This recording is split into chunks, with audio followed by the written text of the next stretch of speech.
বাসায় যখন বড় মাছের সাথে ডিমও চলে আসে আমি ঠিক এইভাবেই রান্না করি, আর এইভাবে ডিমটা ভুনা করলে খুবই মজা লাগে। আজকে আমি রান্না করতে যাচ্ছি রুই মাছের ডিম ভুনা। প্রথমে আমি ডিমটাকে হলুদ, মরিচ আর পরিমাণ মতো লবণ দিয়ে ভালো মতো চটকে নিব। এরপর আমি একটা প্যানের মধ্যে তেল দিয়ে সে তেলের মধ্যে মেখে রাখা ডিমগুলোকে দিয়ে ভালো মতো রান্না করে নিব।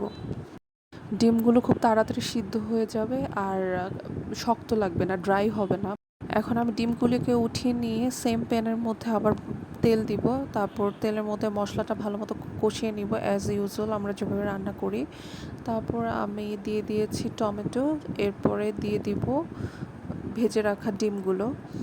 এখানে রান্নাটা খুব কম পরিমাণেই করতে হবে, কারণ আমি আগে থেকে ডিমটা সিদ্ধ করে ফেলেছি।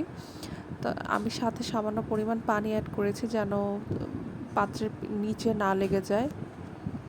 এরপর আমি স্বাদ মতো ঝাল দিয়ে দিয়েছি, কতগুলো কাঁচামরিচ ফালি করে দিয়ে দিয়েছি। আমার রান্না প্রায় শেষের দিকে। এই তো আমার রান্না ডান। আল্লাহ হাফেজ সবাইকে।